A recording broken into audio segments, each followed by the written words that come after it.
Continuamos con otro ejercicio del tema de los cicloalcanos, donde vamos a trabajar el equilibrio conformacional de los ciclohexanos, de ciclohexanos sustituidos. Nos dice que dibujemos la conformación de cada uno de los siguientes ciclohexanos, la más estable, y que después cambiemos el equilibrio conformacional para dibujar la siguiente más estable. Y para este equilibrio debemos a continuación determinar la proporción de moléculas que hay en cada conformación. Vamos a hacer esto con la primera molécula que nos propone, que es el ciclohexanol. Voy a intentar dibujarla en un plano perpendicular a la pantalla, algo así. Bueno, no está muy bien, pero con el OH, ciclohexanol, y vamos a tirar de un carbono hacia arriba y bajar el otro hacia abajo. De los dos carbonos de los extremos tiramos de uno hacia arriba y bajamos el otro hacia abajo. Esto nos permite dibujar la molécula en forma de silla. Y el OH lo vamos a colocar en ecuatorial, para que no tenga repulsiones con los hidrógenos que hay en posición 3 y evitar las interacciones 1,3 diaxiales. Ahora vamos a cambiar de conformación, vamos a bajar este carbono y subir este, lo que hace que el ciclohexano cambie a la otra conformación. Esta conformación que acabo de dibujar aquí es la conformación de mayor estabilidad, y esta que voy a pintar es la de menos estabilidad, porque me va a dejar el OH en axial. Cuando un grupo está en ecuatorial y cambiamos la silla de conformación, pues el grupo nos pasa a posición axial.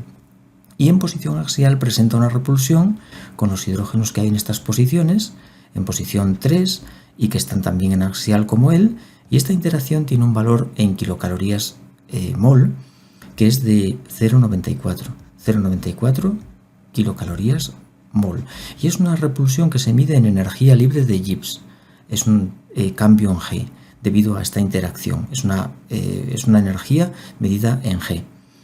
Bien, cuando el grupo está en ecuatorial no tiene repulsiones y por tanto la energía de la conformación es de 0 kilocalorías por mol. Solamente grupos diferentes a hidrógeno en posición axial tienen esa repulsión. Los hidrógenos en axial se considera que tienen energía 0, no se considera la energía de los mismos, y grupos que no sean hidrógeno y que estén en axial pues tienen la energía correspondiente que se obtiene en tablas. Cuando los grupos están en ecuatorial pues no presentan repulsión y la energía es 0. Vale, ahora vamos a calcular la diferencia energética entre ambas conformaciones, como digo, en G. Energía libre de Gibbs del producto 0,94 menos el reactivo 0, por lo tanto tenemos 0,94 kilocalorías mol de cambio en G al pasar de reactivo a producto. Ahora vamos a calcular la constante de equilibrio para determinar la proporción que hay entre ambas conformaciones. Vamos a suponer que hay 100 moléculas en total y de 100 moléculas vamos a tener X en los reactivos y 100 menos X en los productos. Si determino la constante de equilibrio puedo calcular cuánto vale la X y por tanto el porcentaje de moléculas en la primera conformación y en la segunda. Lógicamente la primera conformación va a tener más moléculas que la segunda, ya que el equilibrio va hacia la izquierda, puesto que a la izquierda he dibujado la conformación de mayor estabilidad según me indicaba el enunciado del ejercicio. Bien, por termodinámica sabemos que el cambio en G es menos RT neperiano de la constante de equilibrio, y de aquí despejo la constante de equilibrio, que es elevado a menos delta de G partido de RT. Bueno, pues sustituimos y determinamos el valor de la constante. Elevado a menos, voy a pasar las kilocalorías a calorías, menos 940 calorías partido de mol, y dividimos por la constante de los gases, que la vamos a poner en calorías, 1,987 calorías partido de mol y de Kelvin, y por 300 Kelvin. Hay que tener cuidado con las unidades. La R, no ponerla en julios sería 8.314, pero eso obligaría a pasar las calorías a julios. Vamos a hacer la cuenta en un momentín. Menos 940 calorías entre 1.987 y entre 300, y ahora inversa neperiano, y nos sale 0,21 aproximadamente, una constante de 0,21. Una constante menor que 1 indica que el equilibrio está desplazado hacia la izquierda. Bien, Ahora pasamos a escribir el valor de la constante. K es concentración de producto. Vamos a poner 100 menos X. De 100 moléculas, 100 menos X están como producto y X las tengo como reactivo. Y la constante vale 0,21. Pasamos la X multiplicando a la derecha, 100 menos X igual a 0,21X, y de aquí despejamos la X, que es 100 entre 1,21. 100 entre 1,21. Y esto vale 82,83%. Tengo un 83% de moléculas en la primera conformación y un 17% de moléculas en la segunda. Por tanto, como puedes observar, el equilibrio está desplazado considerablemente hacia la izquierda, que es la conformación de mayor estabilidad de la molécula. Vamos a pasar a hacer el apartado B en un momento, aunque he repetido otra vez lo mismo, pero en el apartado B tenemos el trans 3-metil ciclohexanol. Vamos a dibujar una conformación, la que más nos guste, por ejemplo así y así. En posición 1 tengo un alcohol y en posición 3 tengo un metilo. El metilo es más voluminoso y tiene más repulsiones, por tanto, si quiero dibujar la conformación más estable, el metilo lo debo colocar en ecuatorial. Y el OH lo voy a poner en axial porque trans implica grupos a lados opuestos. Uno tiene que ir orientado hacia la parte de arriba de la molécula y el otro hacia la parte de abajo. Por tanto, como los dos no pueden ir en ecuatorial, decido colocar el metilo en ecuatorial, que es el que más repulsiones tiene. Y así tengo la conformación de mayor estabilidad, aunque presenta la interacción del OH con los hidrógenos que hay enfrentados a él, que vale 0,94. 0,94 kilocalorías partido de mol. Y ahora cambiamos a la otra conformación, tiramos de este carbono hacia arriba, bajamos esta hacia abajo y pintamos la otra silla. La otra conformación de la molécula. Es la misma molécula, pero con diferente energía dependiendo de la conformación que pintemos. Al pasar de una conformación a otra, al cambiar la silla de conformación, los grupos que estaban en axial como el OH pasarían a ecuatorial y los grupos ecuatoriales como el metilo se disponen en axial. Y el metilo pasaría a tener la repulsión con los hidrógenos que señalo, que es de nuevo la interacción 1,3 diaxial. El metilo, como es más voluminoso que el OH, tiene una repulsión mayor que el OH y es aproximadamente de 1,7 kilocalorías partido de mol. 1,7 kilocalorías partido de mol. A partir de esos datos calculamos la variación en G para ese equilibrio conformacional, que sería G de producto menos G de reactivo. 1,7 menos 0,94, que es 0,76 kilocalorías partido de mol. Y ahora determinamos la constante de equilibrio con E elevado a menos delta de G partido de RT, que es E elevado a menos 700, vamos a pasarlo a calorías, 760 calorías partido de mol, dividido por la R, 1,987 calorías partido de mol Kelvin, y la temperatura, que son 300 Kelvin. Como puedes ver, el exponente se nos van las dimensiones y, haciendo la cuenta, menos 760 entre 1,987 entre 300, pues estamos ante inversa neperiano, ante una constante de 0,28.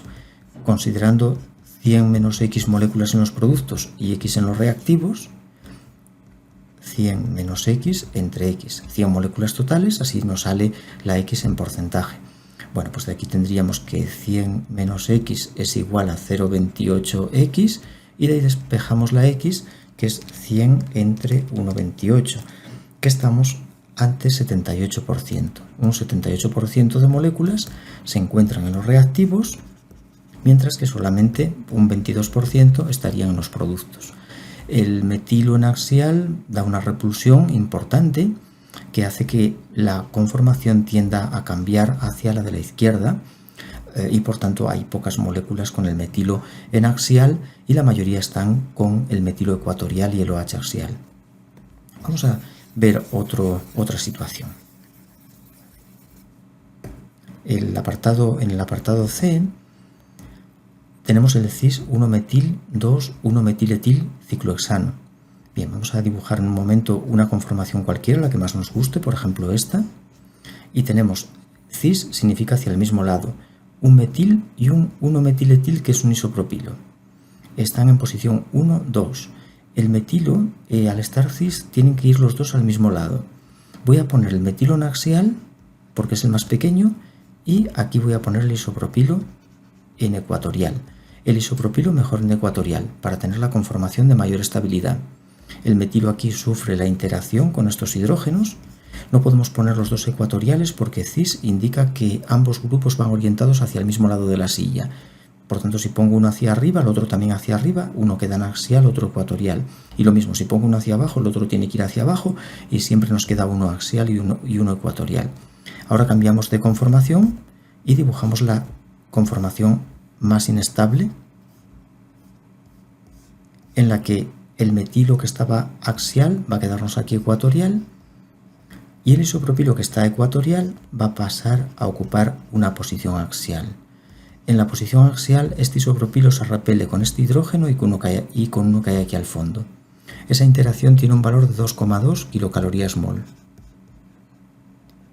Mientras que la interacción de metilo con hidrógenos tiene 1,7 kilocalorías mol.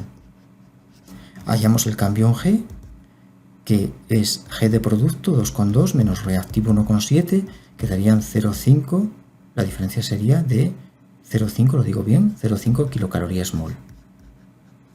Hallamos la constante de equilibrio, K igual a elevado a menos delta de G partido de RT, vale menos 500 entre 1,987 entre 300 inversa neperiano, si lo hice bien, 0,43, valdría 0,43. X moléculas en los reactivos, 100 menos X en los productos, por tanto esto va a ser 100 menos X entre X y de ahí despejamos la X. El equilibrio, bueno, está hacia la izquierda, pero no muy desplazado porque la G de reactivo y producto es relativamente próxima, no hay mucha diferencia. Por tanto, si lo calculamos, X sería 100 entre 1,43. 100 entre 1,43, que vale un 70%. Tenemos 70%. Hay un 70% de moléculas en los reactivos y un 30% en los productos. La diferencia se reduce un poco con respecto a los apartados anteriores porque hay menos diferencia en cuanto a la G de reactivo y producto. Por ejemplo, en el apartado D y E vamos a ver un detalle interesante. En el apartado D voy a dibujar otra vez, bueno, pues una conformación del ciclohexano, la que más nos guste, no tiene importancia, la que nos apetezca. Y tenemos un cloro en 1 y en 4 un 1,1-dimetiletil, que es un terbutilo. Y están trans. Por tanto, si por ejemplo pongo el cloro aquí en ecuatorial, aquí puedo poner también el terbutilo en ecuatorial. Trans, grupos a lados opuestos, uno hacia arriba, el otro hacia abajo. Por tanto, aquí sí que nos pueden quedar los dos en ecuatorial. Pero cuando cambiemos de equilibrio conformacional, cuando tiremos de este carbono hacia arriba y bajemos este hacia abajo, pues nos vamos a encontrar con que ambos grupos que estaban en ecuatorial pasan a axial. Y por tanto aparecen unas tremendas repulsiones entre el terbutilo y estos hidrógenos y entre el cloro y estos hidrógenos. Aquí tenemos 0 kilocalorías por mol porque ambos grupos están en ecuatorial. Pero aquí, al quedar en axial, ambos se repelen con los hidrógenos a los que están enfrentados. El terbutilo tendría unas 5 kilocalorías de repulsión y el cloro tiene mucho menos, en torno a 0,5. Por tanto, estaríamos ante unas 5,5 kilocalorías por mol aproximadamente de repulsión. La diferencia en G de producto menos reactivo sería 5,5 menos 0, 5,5 kilocalorías mol. Y ahora calcularíamos la constante con la fórmula de antes, elevado a menos delta de G partido de RT, elevado a menos 5.500 calorías mol partido de 1,987 calorías mol Kelvin por 300 Kelvin. Adimensional, y haciendo la cuenta un poco rápido, 5.500 entre 1,987 entre 300, pues tenemos una constante inversa neperiano de 9 por 10 a la menos 5, 9,8 por 10 a la menos 5 de constante, que va a valer 100 menos x partido de x, ya sabes, 100 menos X moléculas en el producto, X en el reactivo. Y por tanto, si de aquí despejamos la X, veremos que tenemos un 99,999%, que significa que hay pues prácticamente un 100% de moléculas en los reactivos. 99,999% en los reactivos, y en los productos prácticamente hay 0%. El terbutilo es un grupo tan voluminoso que bloquea la conformación que lo tiene ecuatorial. Hace que la conformación en la que el terbutilo queda en axial prácticamente no tenga ningún peso. También lo podemos comprobar en el apartado E. Si volvemos a repetir, hacer el apartado E, veremos que nos ocurre exactamente lo mismo. Te lo dejo para que calcules el cambio en G y puedas observarlo, y la constante de equilibrio. Es un cis-1-terbutil 2-metilciclohexano. Vamos a dibujar otra vez una de las conformaciones del ciclohexano. Y tenemos en posición 1 un terbutilo y en posición 2 un metilo, y están cis. Bueno, pues el terbutilo siempre ecuatorial. Y para que queden cis, vamos a poner el metilo en axial. Así van los dos hacia abajo, pero terbutilo en ecuatorial. El equilibrio totalmente hacia la izquierda. Si cambiamos de conformación tirando de ese carbono hacia arriba y de ese hacia abajo, nos encontramos con esta situación. Terbutilo ecuatorial pasa axial. Metilo axial pasaría ecuatorial. Aquí tenemos la repulsión del metilo con los hidrógenos, que hay en 1,3, que vale 1,7 kilocalorías por mol. Y aquí tenemos la repulsión del terbutilo con los hidrógenos, que vale 5 kilocalorías por mol. Como puedes ver, el cambio en G es muy importante. 5 menos 1,7. Bueno, sería 3,3 kilocalorías por mol, pero si calculamos de nuevo la constante y hallamos la X, veremos que la X también está en torno a un 99,9% por ahí. Es decir, que el reactivo se encuentra en un porcentaje de más de un 99%, porque el terbutilo tiene que estar en ecuatorial. Bloquea esta conformación, hace que ella sea prácticamente el 100% del equilibrio conformacional. Un terbutilo en axial tiene tal repulsión debido a esas 5 kilocalorías que hace pues que el equilibrio se vaya completamente hacia la otra conformación. Bueno, eso sería todo. Ahora vamos a continuar con otro par de ejercicios donde vamos a seguir jugando con las conformaciones del ciclohexano para ir viendo mejor cuándo son cis o trans, que puede que no se entienda lo que he comentado y hacia dónde se desplazan. Y bueno, espero que se entienda un poco lo que hemos hecho hasta aquí en este ejercicio.